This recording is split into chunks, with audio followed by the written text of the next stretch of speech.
palume, kui sa tuled pulti või siia laua taha. Sa lähed pulti. Palun, Ardo Aasa.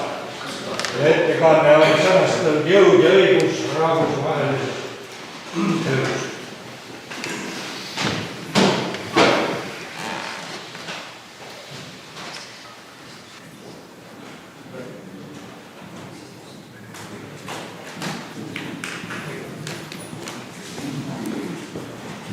No tere ka minu poolt. Kas on kuulda? Ma pean kõigepealt hääleproovi tegema tagaridades, jah. Ma alustaksin ikkagi geopoliitikast, aga kuna meil akadeemilises mõttes ei ole täna sellest mõtet väga palju rääkida, kuna Vikerkaare kodulugemine on teil kõigile välja pakutud, siis ütleks lihtsalt seda, et geopoliitika kui teaduse või geograafia üks suundi sündis 100 aastat tagasi, seal on sellised klassikud nagu Ratzel Sjellen, kes tegelikult võttis selle mõiste kasutusele ja vast Eestiga on kõige rohkem seotud siis Tendejeer, siis rootslane, ja tema Baltoskandja teooria, mida siis on toetanud ja arendanud Edgar Kant, Eesti üks andekamaid geograafe üldse, kes teatud mõttes on maailma nimi ja kui ta oli Tartu Ülikoolis õppetooli juhataja, tema oli nagu nii-öelda prantsusekeelne, siis ta ju sai ikkagi Prantsuse Teaduste Akadeemia kuldmedali aasta kõige moodsama geograafilise uurimistöö eest ja see oli siis kogu teos Tartu linn kui organism.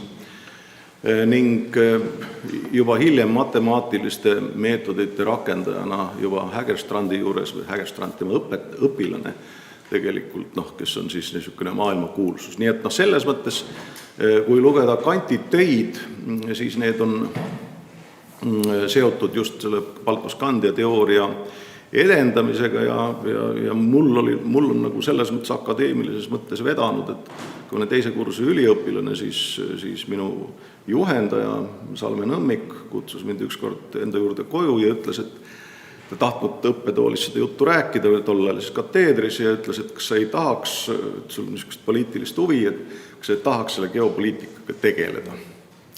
Ja ma ütles, et ma tegeleks hea meelega, kuigi ma ei teadnud sellest mitte midagi tollel hetkel, aga ta ütles, et sa pead arvestama sellega, et sa pead hakkama kohe tegelema Edgar Kantiga ja nüüd, kui me mõtleme aastasse ennast 1970, siis Edgar Kant oli teatavasti fašist, ta oli Tartu Ülikooli rektor Saksa ajal ja oli ära varastanud Saksa ajal Tartu Ülikooli plaatinavaru. Ja see oli siis see kuvand, mis oli siis Edgar Kantist tollel ajal nagu olemas. Salme Nõmmik pidas ennast natukene tema õpilaseks ennast ja tahtis, et akadeemilises mõttes õnnestuks Edgar Kanti rehabiliteerida. Ja siis tal oli vaja neid inimesi, kes siis tasahilju hakkaksid selle asjaga tegelema. See tõi kaasa ühe dokumendi, nimelt see, millega mind siis lasti Tartu Ülikooli raamatukogu eri fondidesse, kus kõik need raamatud olid olemas. Ja see on, võib öelda, et üliõpilase jaoks üks õnnelikumaid aegu, sest seda fondi valvas üks Venemaa eestlasest vanaproua, kes oli enne töötanud julgeolekuorganites, aga kuna tema teadis, et see on Edgar Kant ja fašist, siis ta ei suutnud vahet teha seda, mida ma tahan lugeda. Ja ma lugesin kõike, mida seal oli, umbes 3 kuud ei väljunud sealt, praktiliselt iga päev nii kauaks, nii pikaks ajaks, kui mulle see luba oli antud. Ja tulles tagasi nüüd Edgar Kanti juurde, siis tema on kirjutanud veel väga õhukese, tema doktoritöö on ju Eesti riik ja rahvas ja eluruum, ta on saksakeelne versioon on sellest. Aga tal on üks päris huvitav ja minu meelest palju märgilisema tähendusega artikkel, see on Eesti geopoliitilist ja geoökonoomilisest asendist, eriti Venemaa suhtes. Täpselt niisuguse pealkiri on, artikkel oli väga pikk kuid Edgar Kant majandusgeograafina on sidunud poliitika ära majandusega ja väga andekalt. Ja tuleb tunnistada, et tegelikult põhimõtteliselt kõikide nende geopoliitiliste kontseptsioonide juures, mida on siin kirja pandud ja mida on püütud rakendada, see võiks olla siis nagu rakendusgeopoliitika, need on paratamatult seotud majandusega või siis majandus terendab nende otsustuste taga või kui olla veel täpsem, siis majandusest on sageli need otsustused tingitud ehk see majandus on selle tordi see põhi, see küpsetis ja siis see geopoliitika seal peal on justkui teinekord pigem kaunistus, vahukoor ja kirss võib olema nii seal tordi peal. Nüüd Eestit hakkas geopoliitiliste rakenduste aeg tegelikult mõjutama kohe Eesti riigi sünnist alates. Peab olema mõnevõrra tähelepanelik vaatleja, et neid märgata, kuid olgu öeldud, et geopoliitika peamine mõte on ju paljuski selles, et riik on nagu organism ja need, kes on tugevamad, need kasvavad. Ja sealt tuli ka eluruumi mõiste, Lebensraum, saksapäraselt. Ja see tähendab seda, et hiljem selgitati, et kuna niisugune tõusvad rahvad, need vajavad laienemiseks, vajavad eluruumi, ei mahu ära ja see siis seletab, et nagu looduseski, et vähem väärtuslik, mis evolutsioonis alla jääb, see siis tõrjutakse kõrvale. Kuni siis sinnamaani välja, et vaadake, mida tehti indiaanlaste või neenetsitega, et nad ei jõudnud tööstusühiskonda või Ameerikas teatavasti irokeeside küüditamine täiesti demokraatlikus riigis, mida nimetatakse pisarate teekonnaks, kuhu mälu ei peta, oli see 1845. aastal, kõige lõimunum ja kõige kaasaegsem oma elulaadilt indiaani rahvas küüditati siis viljakatelt aladelt ära viljatutele aladele, pooled inimesed surid nälga ja haigustesse tee peal, ja põhjuseks oli see, et indiaanlased keeldusid vastu võtmast eraomandit, tunnustanud eraomandit. Ja demokraatliku Ameerika kolonistide ühiskonna jaoks eraomand on just nimelt püha, see, mille peal kõik seisab.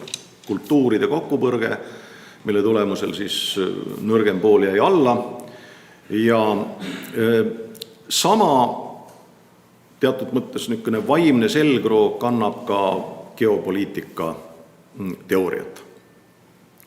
Nüüd Eesti Vabariik hakkas seda tajuma kohe Tartu rahu järgselt, sest kui me Tartu rahu lepingut tähelepanelikult loeme, siis Eesti Vabariik ei omanud ju suveräänseid õigusi kogu oma territooriumile. Selle leppega, kui te vaatate lisades, on ju näidatud ära alad, kus Eesti ei tohtinud Vene suunal hoida raske relvastust, see oli siis Narva jõest ida pool, ja ka Petserimaal olid mitmed alad ja arvestus siis väga lihtne, et kaugelaskekahuritest ei suudaks õel Eesti väikest õnnetut ja kurba Venemaad Pihkvat tulistada kahuritest. Vene poolel näiteks selliseid nõudeid ja kitsendusi ei olnud. Teatud mõttes võiks olla ju loogiline, et kui siin pool on selline demilitariseeritud tsoon, kus võivad olla ainult politsei ja piirivalvejõud ja siis võiks ju teisel pool ka justku olla. Et kahuritest ei ulatuks tulistama Narvat ja Jaanilinna, mis tollal oli üks linn, sest Jaanilinn ei olegi tegelikult midagi muud kui Narva-Peterburi poolne eeslinn, kuid seda ei olnud. Ja teatavasti poliitiline rakendus geopoliitikal on alati ju mõjusfääride määramine. Ja mõjusfääride määramine oli 100 aastat tagasi laialt levinud poliitiline praktika ilma igasuguse teooriata ja eriti ilmekas oli see ju teatavasti Hiina lagunemise tingimustes, kus oli siis Vene mõjusfäär, näiteks see Välis-Mongoolia, mis tänasel päeval on Mongoolia riik, ja neid jaotati ju brittidele, prantslastele, vabasadamat, mida iganes, aga põhimõtteliselt need sfäärid olid ära jagatud. Nüüd see esimene tõrge Eesti oludes tuli juba 1924. aastal. 1924. aastal, siis kui 1. detsembril püüti võim enamlike mässajate poolt üle võtta, siis ju teatavasti Eesti suursaadik palus Suurbritanniat, et see kõlab tolleaegse eesti keeles kenasti, et seltskonna meeleolu tõsta, paluks saata Inglise laevastik Soome lahte. Britid ei teinud seda. Mitte sellepärast, et see mõne fregati saatmine siia oleks nüüd olnud väga kallis. Aga tõenäoliselt juba tollel ajal, mitte tollel ajal, aga veel tollel ajal, ikkagi seda Eesti iseseisvust käsitleti ka teatud Briti võimu koridorides võimalikult ajutise nähtuse. Sellepärast, et tegemist oli ju lõppkokkuvõttes miljonilise riigiga ja tollel ajal kõik, ka tänapäeva demokraatiad, olid ju koloniaalmaad. Ühtegi Euroopa riiki, korralikku riiki ei olnud, kellel poleks oma abimajapidamist, kus tuleksid koloniaalkaubad. Riikide vahel olid kõrged tollid ja selleks, et sul üldse kohvi ja kakaod oleks, selleks sa pead pidama ja kautšuki tollel ajal veel, see autoga sõita, pidi olema ju abimajapidamine. Kui me mõtleme praegu sellele, et Hollandil oli terve Indoneesia, kui väiksel Belgial oli terve Kongo, me ei hakka rääkima Portugalist, kellele olid Angolad, Mosambiigid ja ühesõnaga sinna Aasiasse välja, Macauni, siis Ida-Timor veel, siis sealne mõtteviis nendes riikide peakorterites või ütleme riikide valitsustes ei pruukinud olla ja kirjandust kui lugeda, siis see on mind veennud, et tollel ajal ei käsitletud seda Vene impeeriumi ja ka Austria-Ungari impeeriumi laguprodukte väga elujõulistena. Sellepärast, et tundus, et need riigid on liiga väikest. Ja ega see arusaam, et väikeste riikide hulk suur tüli, ega see ju kandus 60-ndatesse aastatesse, kus siis ameeriklastel oli vahepeal lausa idee, et ÜRO-sse ei tohiks võtta ühtegi riiki, kus on alla 1 miljoni inimese. Ja see on ju see kurikuulus hetk, kus siis Soome esindaja ütles, et goodbye Iceland. Island, kes oli asutaja liige, Ameerikas lihtsalt pannud tähele, et seal on alla 1 miljoni inimese.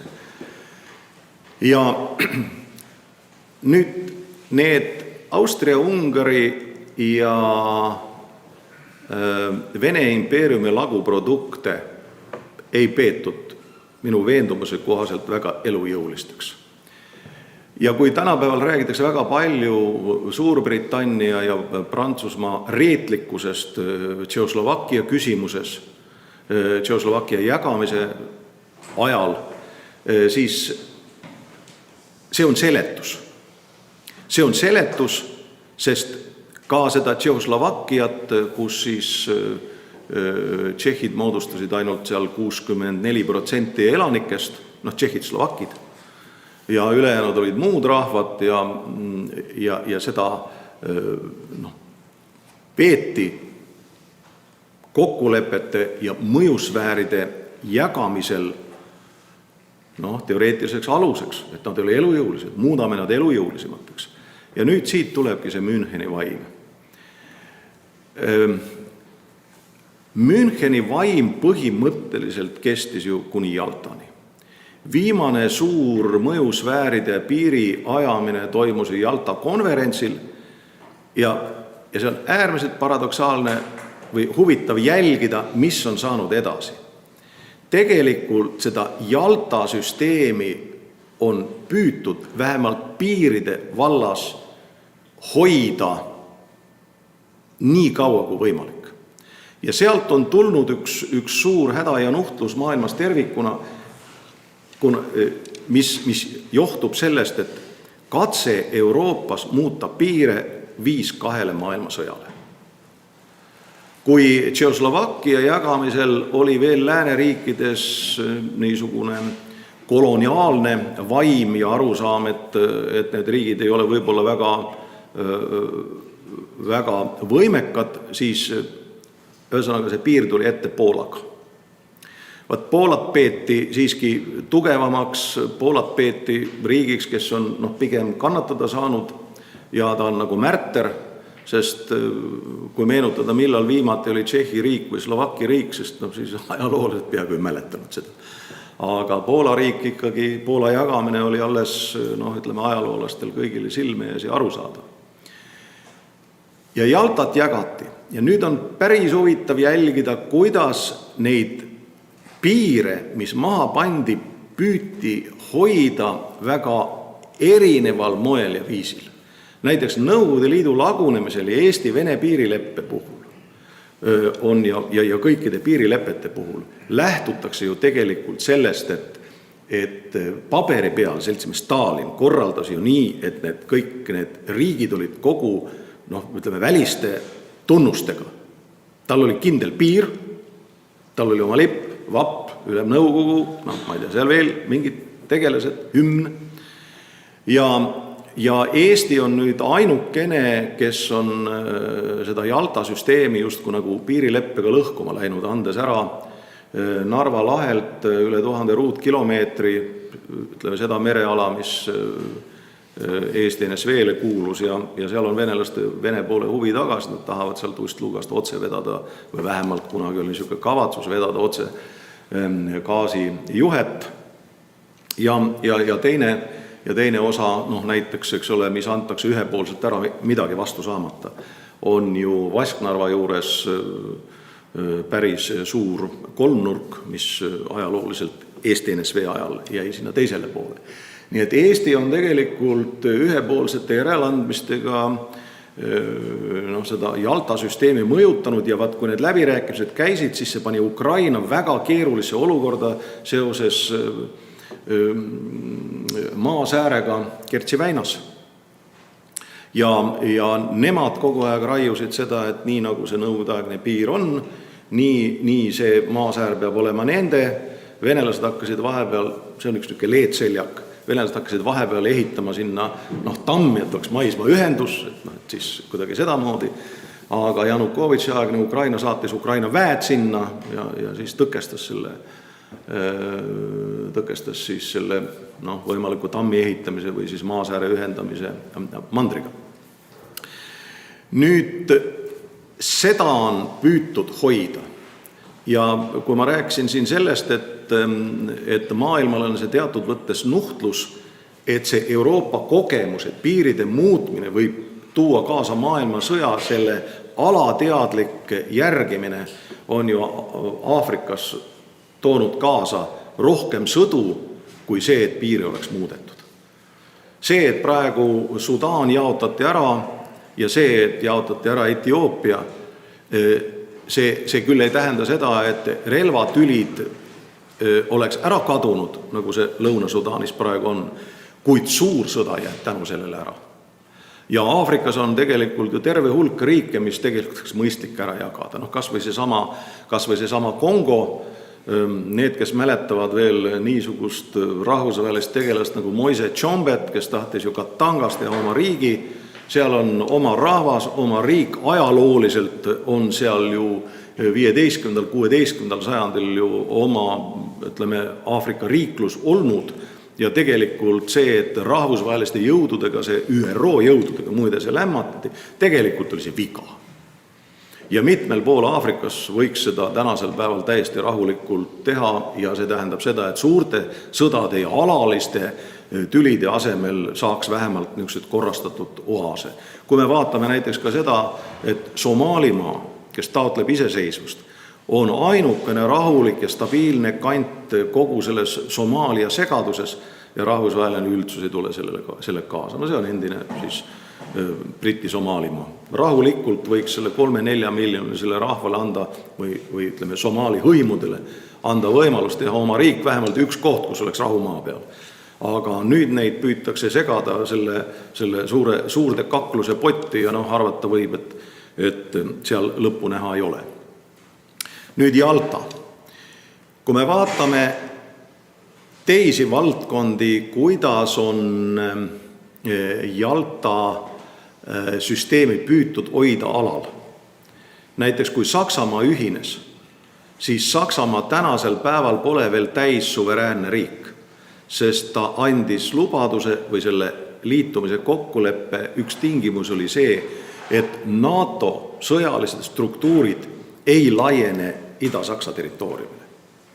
Ehk teisisõnu, Nõukogude Liidu poolt välja ehitatud sõjaväeline taristu, et seda ei kasutata NATO kaitseorganisatsiooni huvides.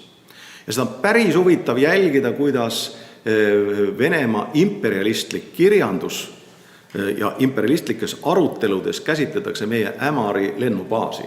Aeg-ajalt on seal sellised mõisted või sõnaühendid. Nemad kasutavad meie lennubaasi.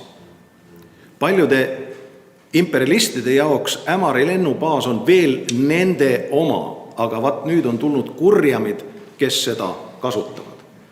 See tähendab seda, et teatud teadvuses on see ajutine ja Saksamaa hoiab seda joont siiamaani.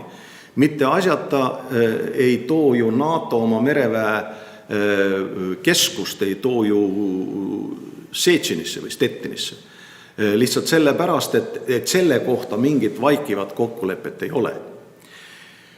Ja ka otsest kokkulepet. Nüüd, kui me mõtleme sellele, kui NATO laienes, soovitan teile lugeda ühte raamatut Ronald Asmuse NATO avanemine, mille me välja andsime siin 10 aastat tagasi. Seal ta kirjeldab seda lõputut kauplemist, mis käis Jeltsini Venemaaga. Teemal Poola, Tšehhoslovakkia, Ungari võtmine NATOsse. Ja seal oli ju ka peamine jutt oli selles, et meie läksime sealt ära, teie ärge tulge asemele. Ja vaat siin on põrkunud kokku nüüd kaks põhimõttelist maailmavaatelist erisust. Kui geopoliitilise rakenduspoliitikana nähakse ette mineviku ajastut, et keegi kusagil lepib mõjusfäärid kokku, siis tänasel päeval ju see Euroopa suund, millest palju räägitakse, ütleme, mida kannab siis Ameerika ja üldisemalt siis maailma demokraatia, on see, et mõjusfääre enam ei jaotata. Riigid ja rahvad valivad ise, kuhu nad kuuluvad. Ja see on praegu põhimõtteline vastuolu tänapäeva Venemaa arusaama ja lääne arusaama vahel. Ja geopoliitika tärkas nüüd juba ametlikult ellu ju Karaganovi doktriiniga. Karaganov, mida ta ütles? Ta ütles ühe lause või ühe mõiste tõi sisse, välismaa. Kusjuures see ei olnud üldse mitte geograafiline mõiste, sest kui te kaardi peal vaatate, siis Eesti oli Karaganovi doktriini järgi välismaa, aga Soome oli kaugvälismaa, aga Venemaalt ühe kaugusel. Järelikult sellel ei ole geograafiaga ehk geograafiliste mõistetega mitte mingit pistmist või geograafilise määratluse. Ja see doktriin ju tegelikult ütles seda, et endisel Nõukogude Liidu alal on meil eriõigused. Nüüd see doktriin iseenesest on ju vari sellest, mida ajas natslik Saksamaa sõjaeelsel ajal. Esiteks, meil on eriõigused kaitsta Saksa vähemusi piiririikides, mitte Ameerikas, mitte Argentiinas, vaid piiririikides. See on üheselt. Teiseks, meil on Versailles lepinguga liiga tehtud. Venemaal on selle kohal ei miski muu kui Belovežia kokkulepped. See on Venemaale alandav. See ebaõiglus tuleb kõrvaldada. Kolmandaks on eluruum, Lebensraum. See, mis oli sakslaste jaoks või natside jaoks on Lebensraum, on tänapäeva Venemaa jaoks ju Ruski mir. Vene maailm, siin ja seal. Ja ses mõttes peab ütlema, et sisuliselt on hetkel tegemist sõjaeelse poliitika kaasaegse rakendusega. Võib muidugi öelda seda, et esimene kord on ajaloos asjad toimuvad tragöödiana ja teine kord farsina ja tõenäoliselt seekord ta farsina ka ta toimib, kuid rahvusvahelises elus toob see tüli võrdlemisi palju kaasa. Ja kui me nüüd vaatame tänapäeva ütleme Vene poolelt, ütleme eilne Putini avalduski, et tegelikult Ribbentrop-Molotovi paktil polnud viga midagi. Ta väitis, et see oli vastuvärav Poolale ja põhjendus oli ülimalt huvitav. Tõesti, keegi on seal leidlik jutumärkides. Ja põhjendus oli see, et kui Tšehhoslovakkiat jagati, siis Poola hõivas Tetšini lõunapoolse piirkonna, see on üks niisugune Poola Tšehhi piiril on Tetšini söebassein ja lõunapoolsele osale siis pretendeerisid ka poolakad, aga see jäi Tšehhimaale, kuna see oli Austria-Ungari osa. Need piirid jäid ju paika pärast esimese ilmasõja lõppu ja poolakad hõivasid selle. Ehk võtsid osa Tšehhoslovakkia jagamisest, aga nad hõivasid tegelikult sellepärast, et sakslased ei hõivaks. Kuna sakslastega oli rivaliteet, et see sakslaste kätte ei jääks. Nüüd Putin põhjendas eile seda sellega, et näed, et kuna poolakad ise osalesid, siis nad jäid lihtsalt selles mängus alla, ehk see sama geopoliitiline äärmuslik teooria, et kes on nagu looduses, kes on laienev, arenev, tugevnev, see paratamatult siis hõivab eluruumi juurde. Ja seal taga ei ole mitte midagi muud, sakslaste puhul sõjaeel oli ju see, et Saksamaa oli ju tooraine vaene riik ja toorainet tuli kusagilt saada. Tänasel päeval neid probleeme ei ole ja selles mõttes geopoliitika ei saa elustuda niisugusel kujul, nagu ta oli sõjaeelses Euroopas, sellepärast, et tänapäeval on maailmaturg võrdlemisi avatud ja toorainet on lihtsam osta, kui korraldada sõjakäik selle hankimiseks. Nüüd Venemaa paraku on mõnes mõttes geopoliitiliselt või ütleme maha jäänud maa, kuid tuleb panna ühte asja tähele, et kui sõja järgi mõisteti üheselt hukka Müncheni vaim, et München ei tohi korduda, siis tegelikult, kui olla väga täpne, siis München ei tohi korduda Poola ja Tšehhoslovakkiaga. Ja kui me nüüd tänasel päeval vaatame, kuidas Müncheni vaim on elustunud, aga ta on nihkunud itta. Täna Müncheni vaimus tõsimeeli, Venemaast me ei hakka rääkima, arutletakse Ukraina küsimuses. Kui me mõtleme seda, et nad ütlevad, Krimm kuulub täiesti loomupäraselt Venemaale. Aga mida natsid sõja eel rääkisid? Poola koridorid kuuluvad loomupäraselt Saksamaale. Meil on vaja kindlat ühendust Danzigi vabalinnaga. See on sakslaste maa.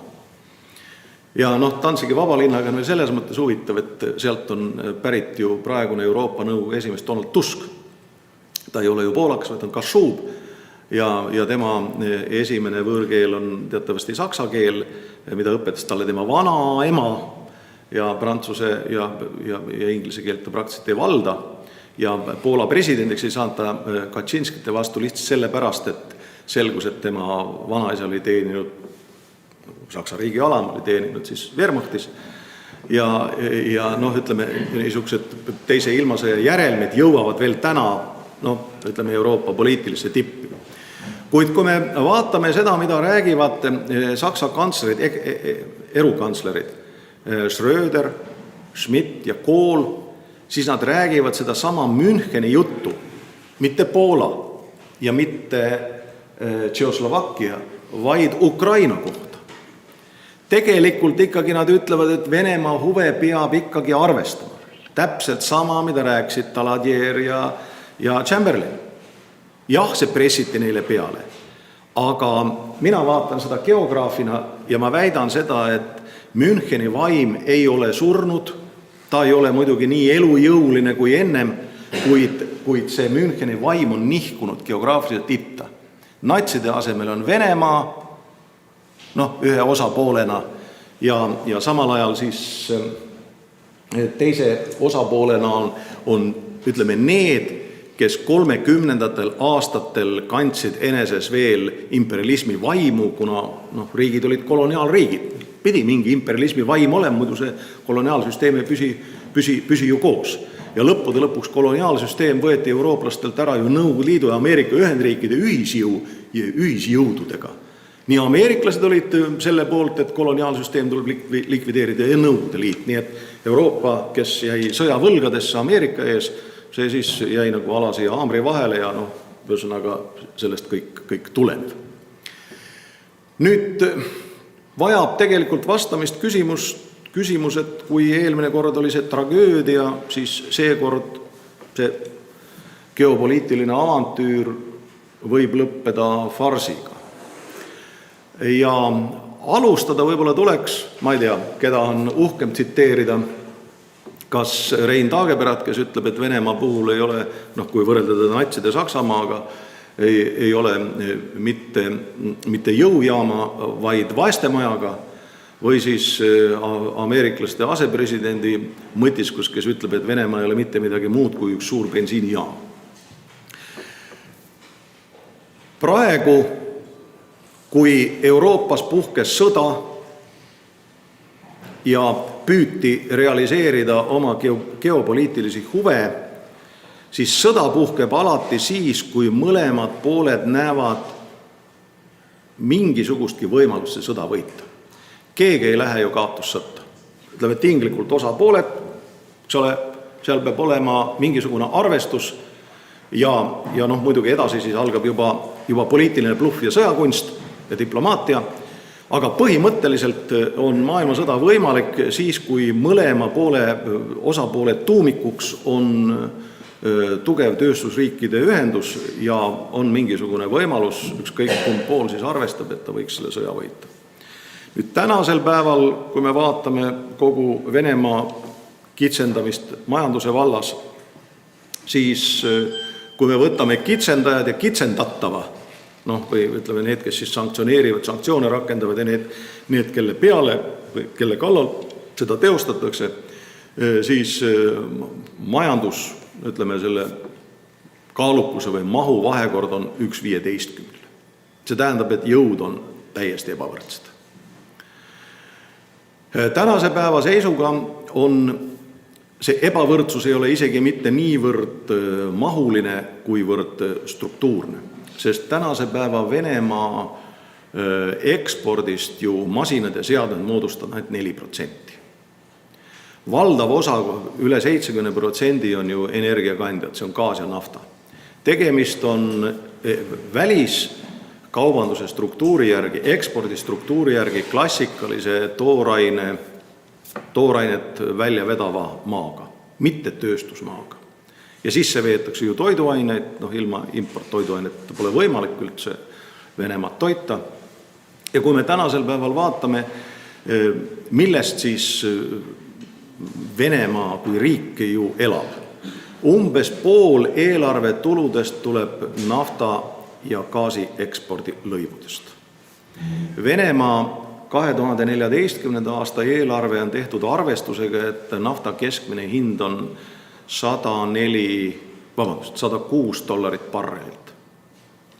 Arvestage me sellega, et ütleme tänasel päeval ta siin kõigub kusagil, see juurals on kusagil 85-86 juures ja tõenäoliselt läheb edaspidi langusesse. Ma kohe seletan, miks ta veel langusesse tegelikult läheb.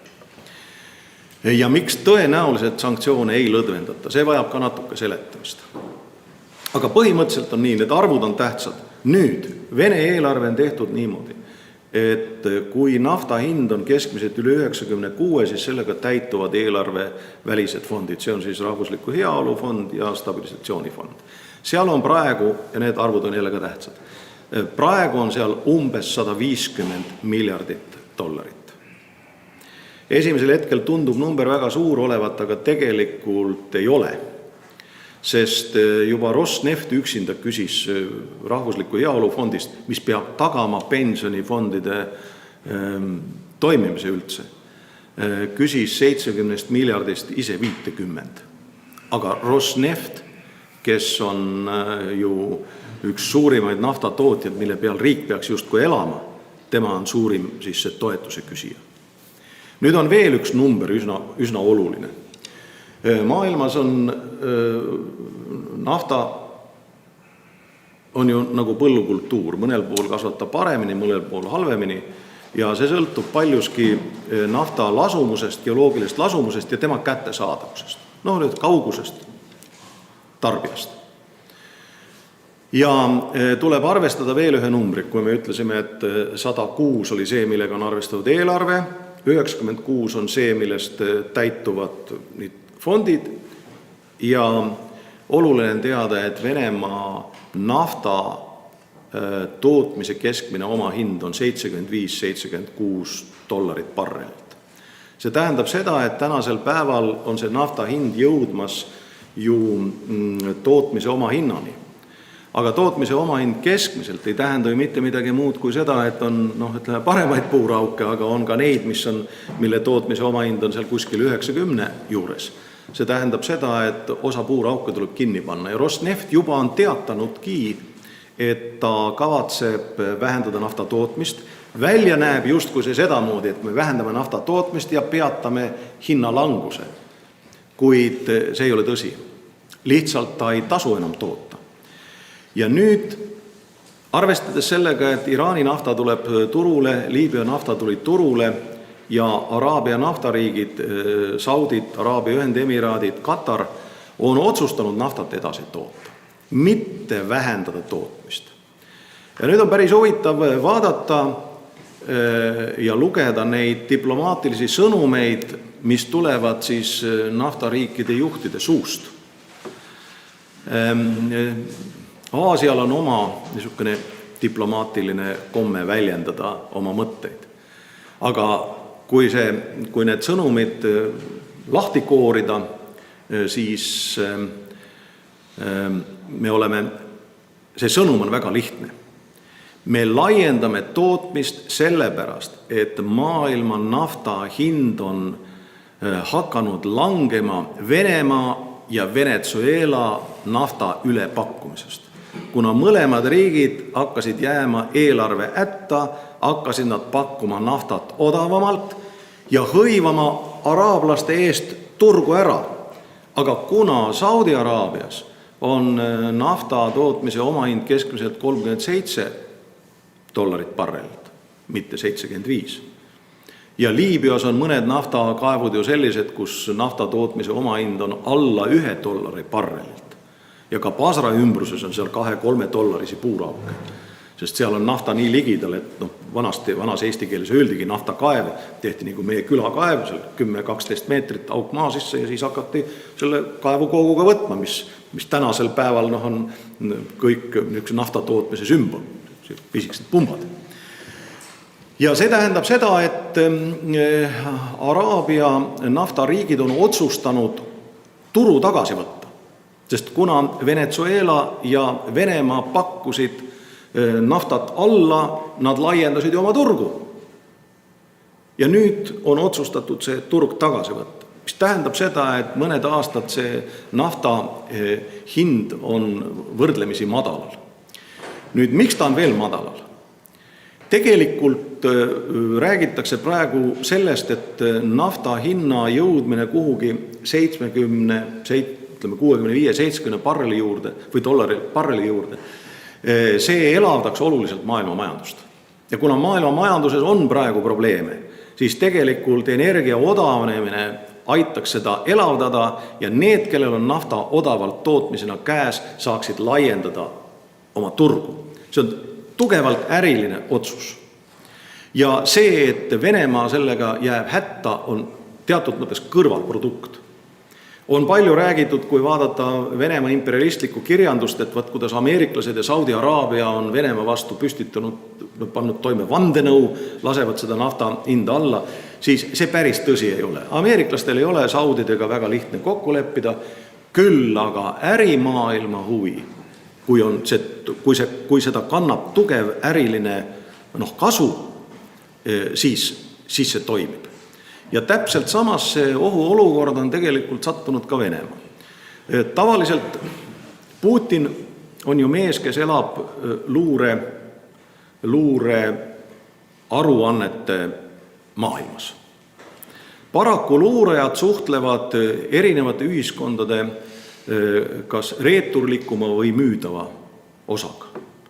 Ja kui liiga palju luurearuandeid lugeda ja uskuda, siis inimesed satuvad nagu mehe olukorda, kes on liiga palju lõbumajas käinud. Ja kujutavad ette, et kõik naised on libud ja kui keegi esimest korda väärtuspõhiselt ära ütleb, siis ta juurdleb ainult selle üle, et kas hind oli väike või pakutud ilusasti või midagi on nagu juhtunud.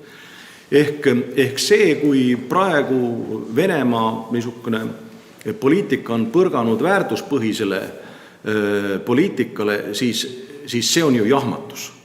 See, et Euroopa Liit kehtestas niivõrd vänged sanktsioonid, oli ju Putinile täielik jahmatus, sest on täitsa selge, et luurearuanded ju seletused ei ole midagi. Nad peavad saavutama üksmeele, neid on 28, kindlasti seda ei õnnestu saavutada. Meil on küll Schröder Steinmeierile helistab. Miks ta helistab? No, Steinmeier oli Schröderi kantselei ülem, kui Schröder oli kantsler. Küll nad selle ära sätivad. Meil on pidamine Ungaris, meil on pidamine seal, eks ole, meil on siin Lipponen ära ostetud, eks ole, me oleme Zeemani ära ostnud, Tšehhi president, kõik sobib. Midagi. Need nagu Toomioja hakkasid justkui vastu. Välisministrist ei tea, kas on ikkagi vaja venelaste suhtes nii rängalt käituda. Aga tuli valitsus kokku ja tegi otsuse, mis on üle välisministri seisukohast. Ja siin taga on üks väga oluline asi. Nimelt, igasuguste selliste sanktsioonide puhul on üks teatud osa ärisektorist, kes hakkab hädaldama. Meil on seal suured ärid praegu üleval ja me saame nii ja nii ja nii palju kahju.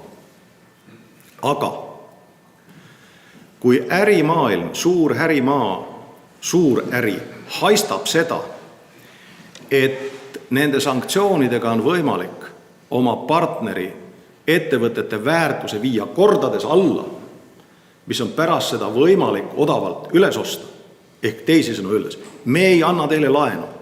Ja kui see Rosneft peab kannatama aastaid, kannatama 2 aastat, ja siis öeldakse, et kui te annate ära selle osaluse, need maardlad, siis me krediteerime teid ise. Ja praegu paistab, et mul on jäänud mulje, et see piir on ületatud. Kui veel 1,5 tagasi võis ärimaailmas olla nurinat, et võib-olla see kahjustab meid üldisemalt, siis nüüd haistetakse juba odavat saaki. Ja see asetab muidugi Venemaa ülikeerulisse olukorda. Ja viimane, millele ma tahaksin tähelepanu juhtida, on see, et sõjaline nurjumine Ukrainas. Selle tagajärjed on ette arvamatud. Ja tõenäoline, mille vastu eksiti? Eksiti selle vastu, et ei tunta hästi ühiskondi. Eriti need ühiskonnad, kes, ütleme, Venemaal see imperialistlik kultuur või vaimsus, see ju räägib ju Venemaa eripärasest osast, eriti vaimne rahvas, õige usk ja kõik, mis sinna juurde kuulub, kõik see karniir. See tähendab seda, et teised rahvad on õpetatavad rahvad. Aga ei pandud ühte asja tähele. Teise maailmasõja Nõukogude armee ohvitserkonnast 38% olid ukrainlased. Ja mina ei ole Nõukogude armees käinud, aga kõik mu sõbrad kurdavad, et kui sattusid leedulasest või ukrainlasest seersandi käe alla, siis oli vett ja vilet küll ja küll. Ukrainlased oma loomult on nagu pooltšetšeenid.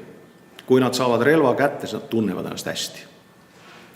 Ja selles mõttes piltlikult öeldes sõjameestena on nad muidugi venelastest kõvasti visanud. Sest meil on jäänud ju 2 kuvandit. Venelased on visad sõjamehed, aga pool sellest on ukrainlased, ütleme nii, sellest visadusest vähemalt.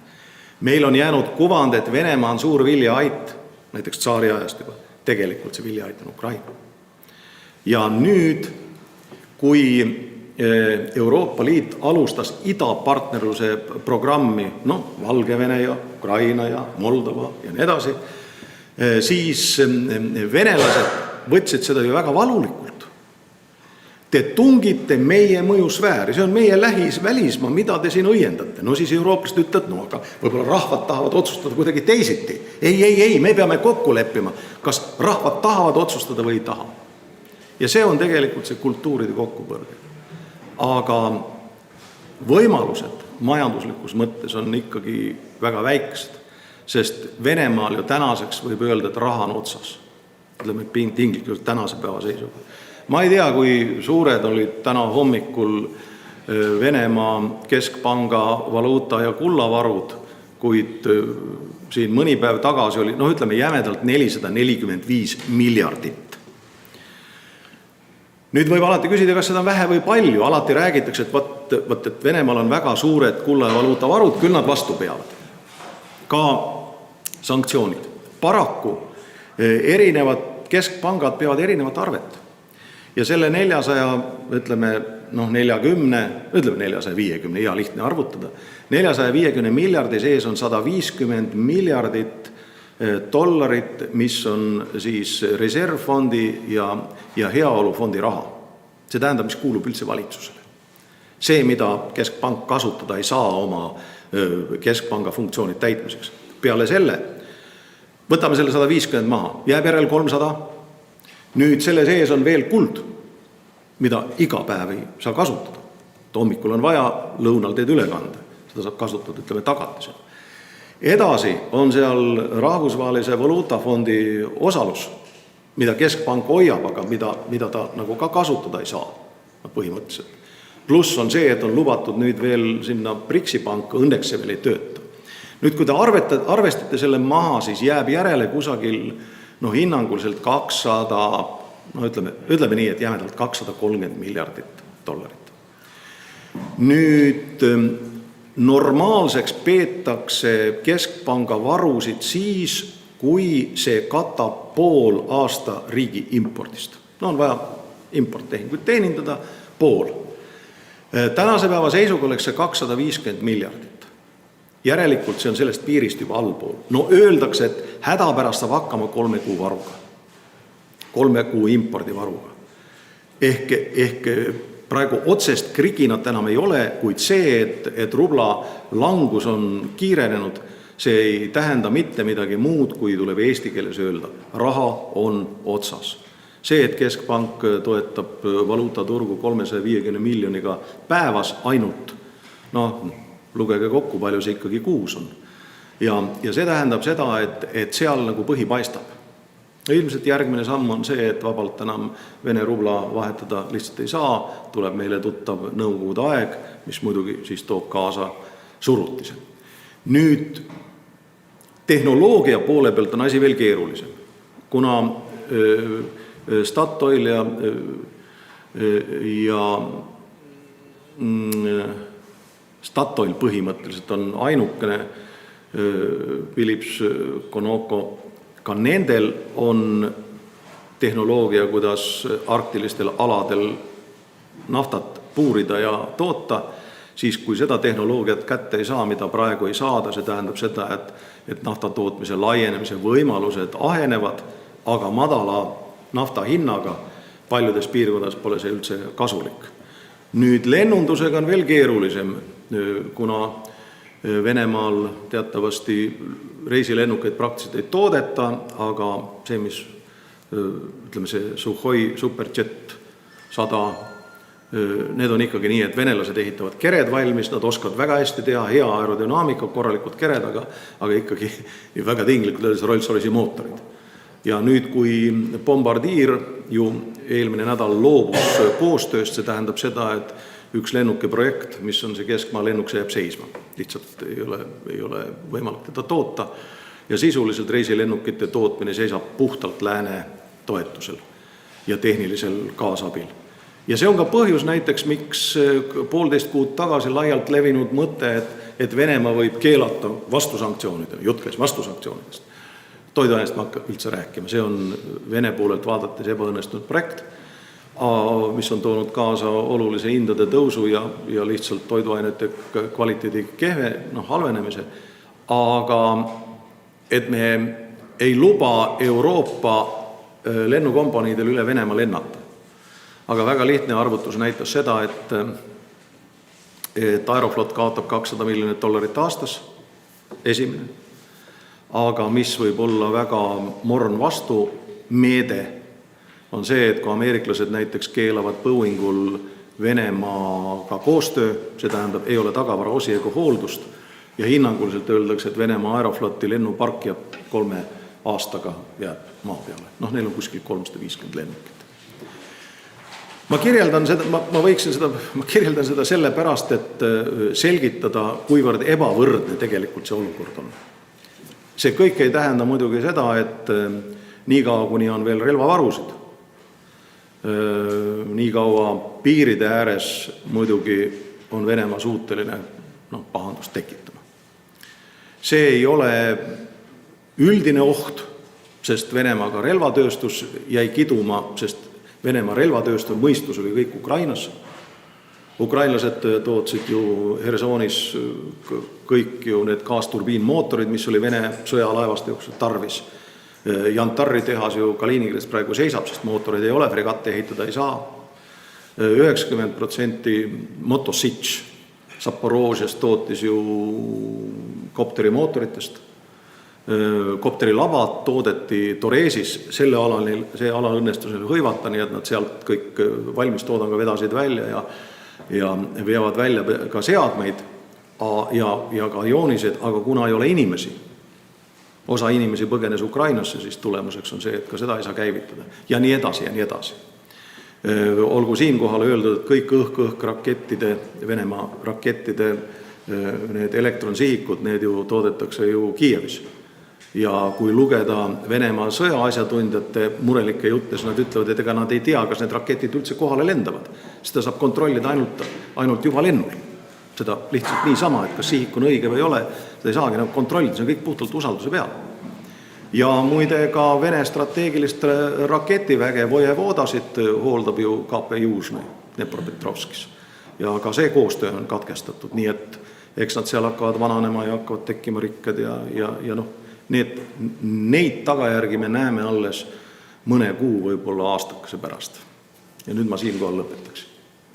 Aitäh!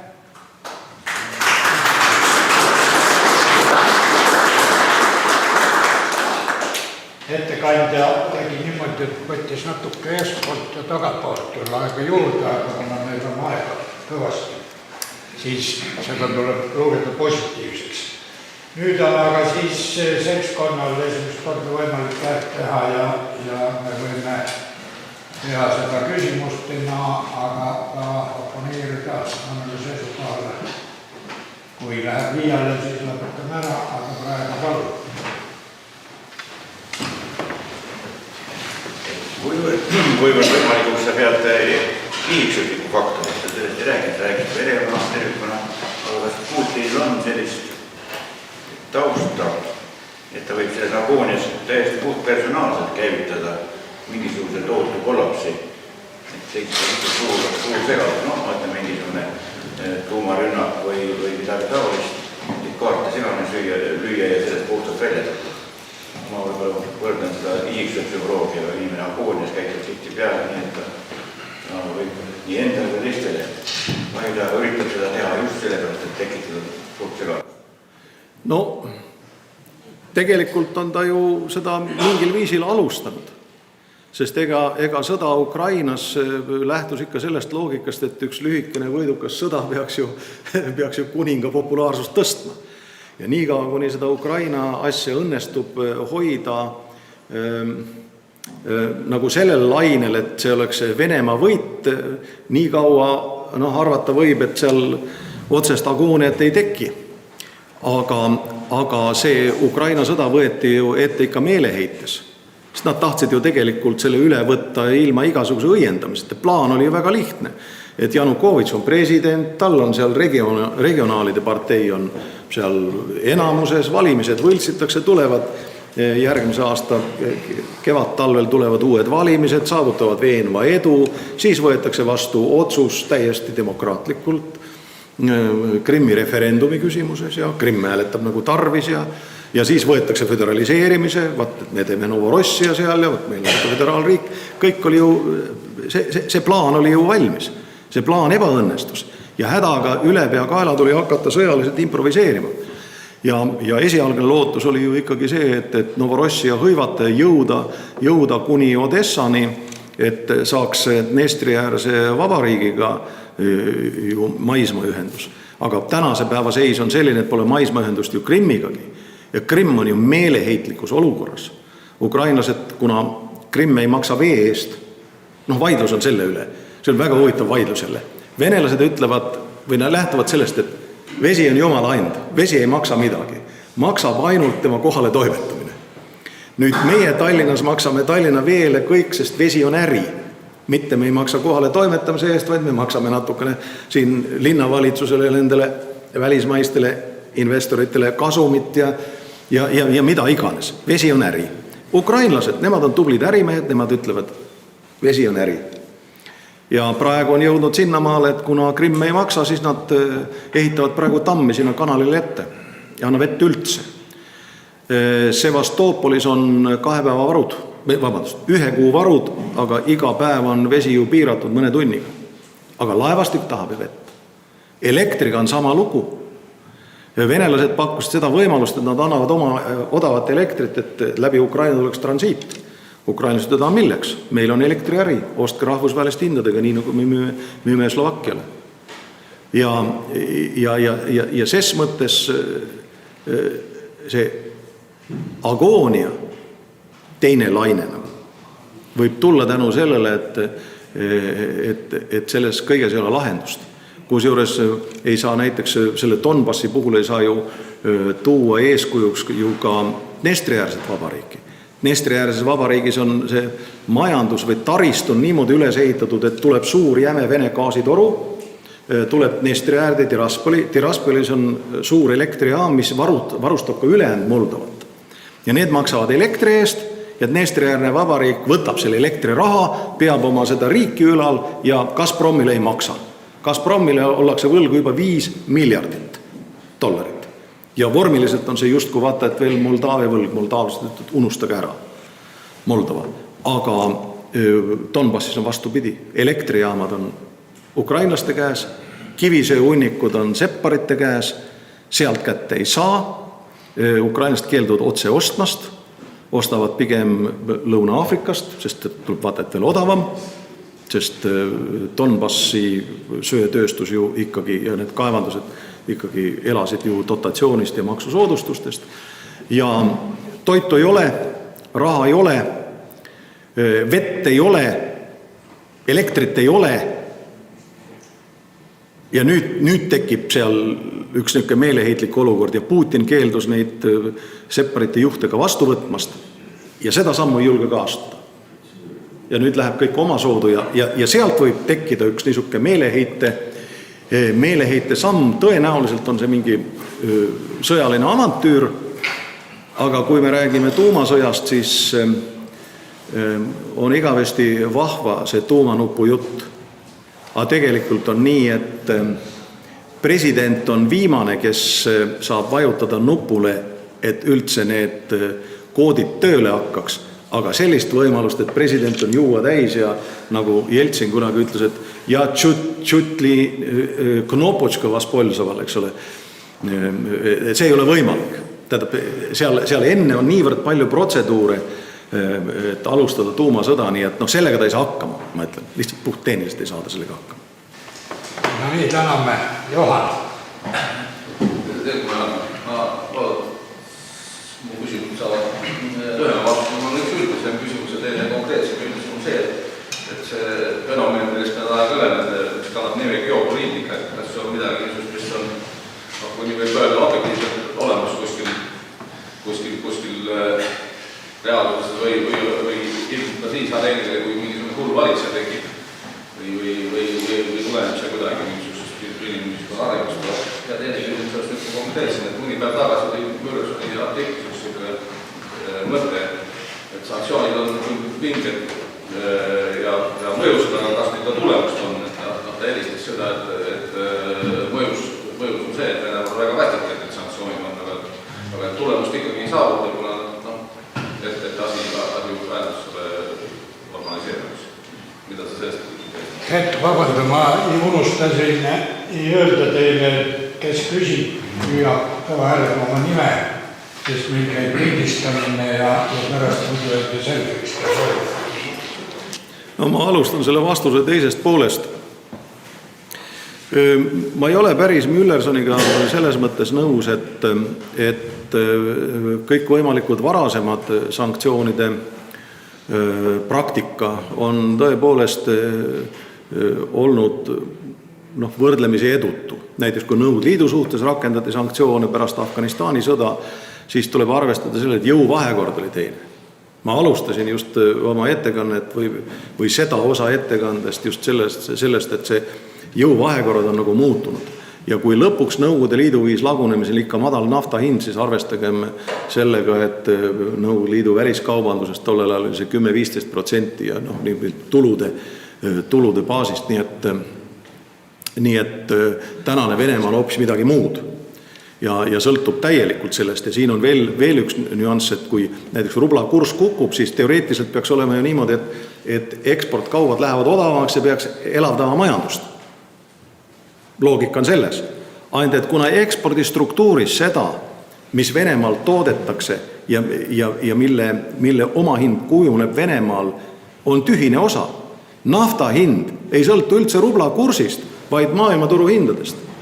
Ja see tähendab seda, et kas rubla on madal või kõrge, sellel pole tegelikult mitte mingit tähtsust Venemaa väliskaubanduse eelarve jaoks, sest see hind kujuneb mujal, mitte rubla kursist. Aga kui me räägime geopoliitikast, siis see ei ole osa geograafiast. See on poliitika osa. Ja sellel poliitikal on lihtsalt geograafiline mõõde. See on nii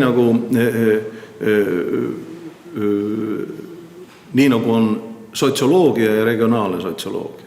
Ta on ikkagi sotsioloogia ja nagu sotsiogeograafia. Küsimus on lihtsalt selles, et sellel on ruumi mõõde. Ja sellel poliitikal on ruumi mõõde. Ja geopoliitika on üks nendest poliitilistest kontseptsioonidest, mis võimaldab õigustada vallutusi, ekspansiooni. Muud mida? Anna Proov. Aga viskas pilgu korra pitta, et milline see Hiina geopoliitika nüüd siis välja nägema hakkab, kui me juba teame, et Venemaal on imbunud juba miljoneid hiinlasi ja et ilmselt kahel rindel sellist geopoliitikat Venemaa kindlasti ei saa rakendada. Mis siis seal toimub? Hiina on juba Aafrikas ju ääretult hea geopoliitikat ajanud, kui me seda tervelit kasutada võime.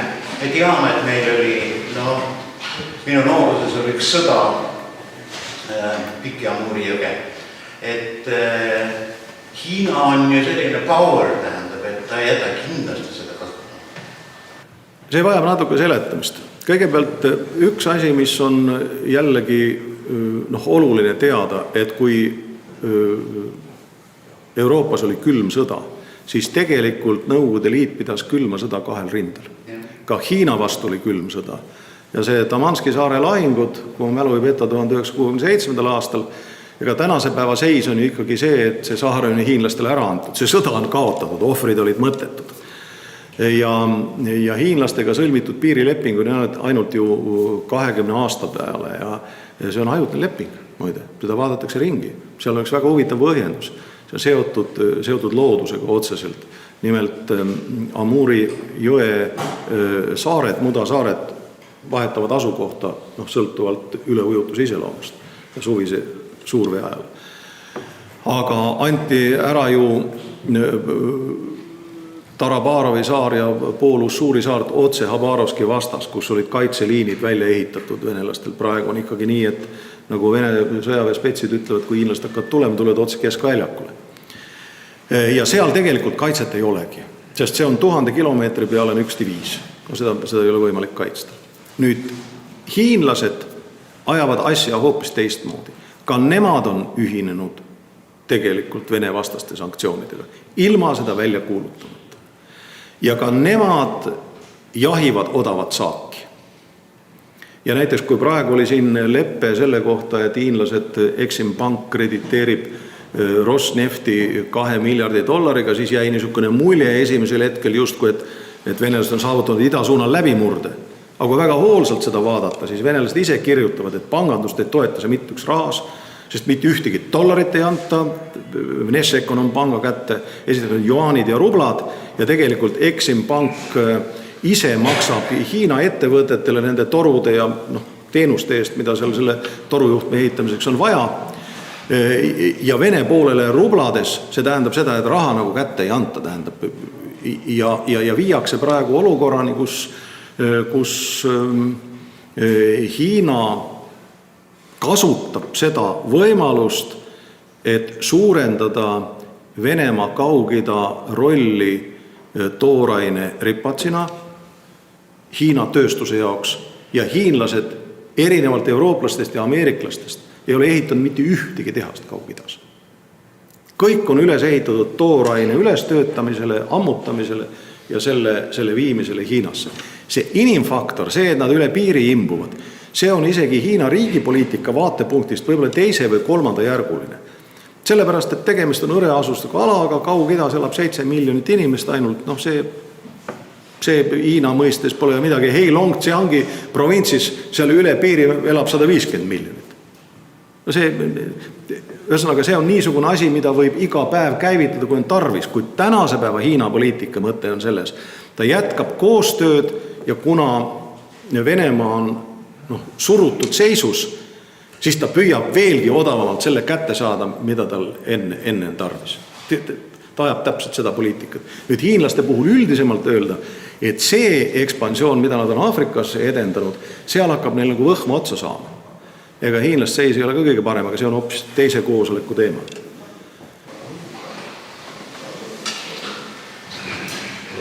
Ütle nimi ka Arvo Haug. Arvo Haug. 6 kuud tagasi propageeriti kõvasti nähtust, mille nimi oli Vene tsivilisatsioon kui eraldi tsivilisatsioon. Viimased 6 nädalat pole sellest ühtegi sõna.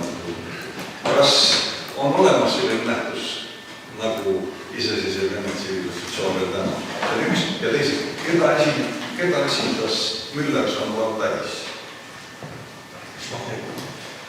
Ei ole mina tsivilisatsioonide asjatundja. Selles mõttes, et kas Vene tsivilisatsioon on olemas või ei ole. Pool aastat tagasi oli väga. No ütleme, siin kohal olijatest võib-olla ma olen Venemaal üldvagunites sõitnud kõige rohkem. Ma kahtlustan, et ma kunagi võtsin arved kokku üldvagunis. Ma räägin muud liikumist. Üldvagunis umbes 40 000 kilomeetrit. Ma märkasin seal mingit tsivilisatsiooni, aga ma ei suuda seletada, mille poolest see erineb teistest tsivilisatsioonidest. Aga keda esindas Müllerson, eks ta esindas ise ennast. Müllerson ikka ennast esindanud.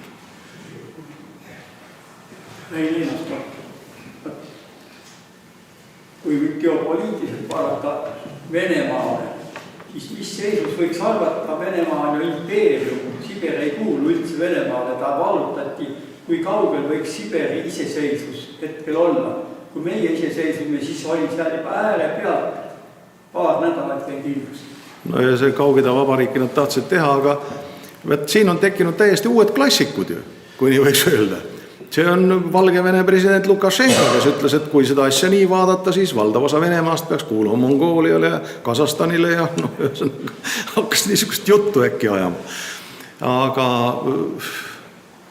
eks see paratamatult ikkagi riigid on ajalooline kategooria ja see kuidas, mis seal Siberis edasi saab, see sõltub väga lihtsast asjast.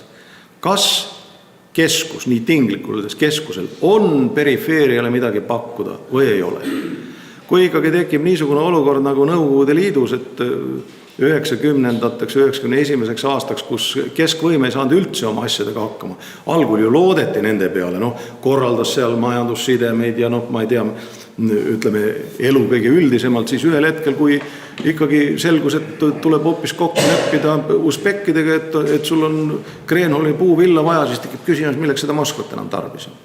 Ja sinna see kõik jäigi, ja nii kaua, kuni Moskval oli veel raha, naftat, dollareid, nii kaua oli, nagu ta oli kasulik või temast peeti lugu. Aga kui see ka otsa sai, ja Venemaal on tegelikult sama olukord, nad on praegu ju piirkondadelt neid toetussummasid vähendanud 3 aasta jooksul 20 korda. 20 korda. Ja tänu sellele on tekkinud erakordne ebavõrdsus. See on niimoodi, et Venemaa keskmisega võrreldes Tšetšeenia saab kusagil 12 korda rohkem toetust, lihtsalt Kadõrov makstakse kinni, et ta aeg-ajalt tõstab lipu ja ütleb, et tahan olla Venemaa koosseisus, mitte midagi muud. Ja siis see osa raha varastatakse ära, läheb Moskvasse tagasi need, kes saatsid. Nii et see on see atkat ja vazvrat, eraldi korruptsiooni terminoloogia. Atkat on see, kui saadetakse raha võrku tagasi, nagu mingi osa nendele, kes on otsuse teinud, ja vazvrat on siis kohustuslik kalõmm, siis üks on siis sulas ja teine on siis ülekandega. Nii, Marta, mul on 2 küsimust, üks oleks nagu hariduse suhtes, teine on see, et sa ütlesid seda, et sõjaline võimsus tehnika ja muu õudas on Lääne ja ÜRO poolt hoopis võimsam kui Venemaa. Aga nagu me teise maailmasõja kogemustest teame, et ega see sõjaline võimsus ei nivelleeru inimese hinnaga, mida Lääne pool on kordades kõrgem, siis tehnika peab kaetud olema ja Vene poole pool on kordades madalam. See on üks küsimus. Et Vene poole peal, selle poole peal inimese hind ei maksa midagi ja nassiga võib seda asja ära teha. Ja teine küsimus on lihtsalt hariduslik küsimus. Igasuguses retoorikas, nagu viimasel ajal ühistatakse natsionaalsotsialism ja fašism. Minu kooli hariduse järgi Mussolini fašism ja Hitleri natsionaalsotsialist ei ole üks ja sama asi. Kas selgitakse mulle, milleks on see vahe? Kogu aeg kasutatakse. Kord öeldakse, et ukrainlased on natsionaalsotsialistid, siis öeldakse, et need samad on fašistid. Minu arust see ei ole üks ja sama asi. Seda, ma ei tea, seda pole mõtet üldse kuulata, sest see on selline propagandakära, aga põhimõtteliselt on ju see, et ikkagi Benito Mussolini oli ju ka lõpuks vana sotsialist, nagu ta oma memuaarides kirjutab. Ja fašism on ühiskonnakihtide ühtsus, ütleme rahvusühtsus, eks ole, aga natsionaalsotsialism toetus ju aaria rassi eelistele. Ja Nõukogude Liiduga oli vahe selles, et ütleme, natsid õhutasid rassiviha ja enamlased õhutasid klassiviha. Ja kõik muu oli nagu sarnane ja näiteks see, mis puudutab loominguliste liitude elukorraldust, seal ju seltsimees Stalin ju kõik ju rakendas ju Benito Mussolini kogemust. See oli, ütleme, see loomeliitude loomine, kui territoriaalsed haritlaste ühendused asendati erialaste ühendustega, see on puhas fašo. Need on 2 täiesti eri asja ja see, kas Ukrainas on fašism või natsism ei lähtu üldse mitte sellest, et keegi oleks seda uurinud, vaid see lähtub hoopis poliittehnoloogiast, mis vene rahvale mõikab. Kui öelda, et on fašist, siis suudaks häälestada ukrainlaste vastu. Kui on natsism, siis on parem. Nüüd on siis seal mingi aeg hirmutati bandeeralastega, see oli ka õudne seltskond. Või inimese teadvuses, see kõik sõltub, kuidas publik vastu võtab. Ja seal sisuga ei tegele keegi. Nii, nüüd mul on niisugune ettepanek, viimane küsimus, sest et Jan Kaprinski peab siit minema nii lugupeetud inimesi juurde nagu Vello Salo. Ja me ei jätta talle muidu tagasimisvõimalust. Et Ando Leps. Me kuulasin ära sinu hästi pikka juttu Ja nüüd ma tahaks teada sinu ennustust. No kuna sa oled ka teaduse poole peal tegev, siis kas prognoosi? Ütle siis täpselt, millal nüüd Venemaa kokku kukub? Kas see on paar päeva aega? Mis kell see on? Ma räägin teile selle kohta, ma pean vastama mõistu, midagi ei ole teha. Äsja käisin Bakuus, seal jälle Aserbaidžaani riik korraldas konverentsi ja väga lugupeetud inimesed kohal, 8 Nobeli laureaati või 10 neid koguni. Ja pärast seda korraldatakse niisugune osavõtjatele retk ja mina käisin Nakhitševanis, ma pole seal kunagi enne käinud. Sest kunagi me tahtsime minna, aga üks Armeenia kivi jäi meile autole tee peale ette, 2 päeva remontis, me enam polnud aega ja niimoodi. Ja nüüd seal oli võrdlemisi palju venelasi, sest neid eriti ei kutsuta kuhugi, aga sinna kutsuti. Aga eestlasi oli ainult 3. Ja kuna on suur üritus, siis omavahel üldse kokku ei saa. Et keegi kuuleb, et räägitakse mingit keelt. Ja mina siis seal kuidagi üksikuna ja Nakhitševani lennuväljal tuleb see lennuk maha ja on 2 bussi. Ühe peal on kirjutatud russ, teise peal on kirjutatud engl. Niimoodi. Ja siis russid läksid kõik ühte bussi ja terve päeva, päris huvitav kuulata, kuidas nad omavahel arutavad. Kõik on haritud inimesed, kõik oskavad võõrkeeli. Ja niisugune alla surutult käib niisugune jutt, et tead, küll me nende sanktsioonid ikka kuidagi hakkama saame. Mingi niisugune jutt käib seal, aga mitte väga bravuurne. Õhtusöögi ajal ühe ülikooli rektor trehvas minu kõrval seal olema ja venelased omavahel räägid ikka seda juttu edasi, kuidas sanktsioonidega hakkama saab. Ja mina siis äkki ütlen vaikselt vene keeles, ütlen sellele, et kuule, ütle neile edasi, et tegelikult halvemad ajad on teil veel ees. Siis kõik jäid niimoodi umbusklikult vaatama, sest nad ei teadnud üldse, et ma vene keelest aru saan. Ja siis ma pidasin neile niisuguse 2 minutise populaarse loengu, tähendab selles mõttes, et mis siis saab. Ja sinna see paika jäi. Järgmisel päeval ja arutavad edasi. Järgmisel päeval sellest vene seltskonnast eraldub üks niisugune turske mees ja tuleb minu juurde. Küsib, kas sina oled eestlane? Ütlen, olen ja. Vene keelt mõistab. Ja tema küsis sama, mis Ando Leps. Millal Venemaa laguneb? Ta oli tatarlane. Ei, ta küsis veel täpselt nii, millal Venemaa viimaks ometi laguneb? Kas nüüd see vähemalt juhtub? Ja minu vastus oli talle väga lihtne. Te peate seda Putinit kannatama natukene rohkem, kui te tahaksite. Protsess tuleb lõpule viia. Ja siis tuli sealt muidugi, et kõik see Venemaa on Leninil õigus, rahvaste vangla hakkas mul rääkima, mida mordvalaste ja maridega tehakse, mida tatarlastega ja ühesõnaga. Ja siis ta läks tagasi venelaste seltskonda arutama, kuidas sanktsioonidele vastu pidada. Väga tänaseks vastusvaadus. Mitte eriti. Sel juhul läheme päevakorraga edasi.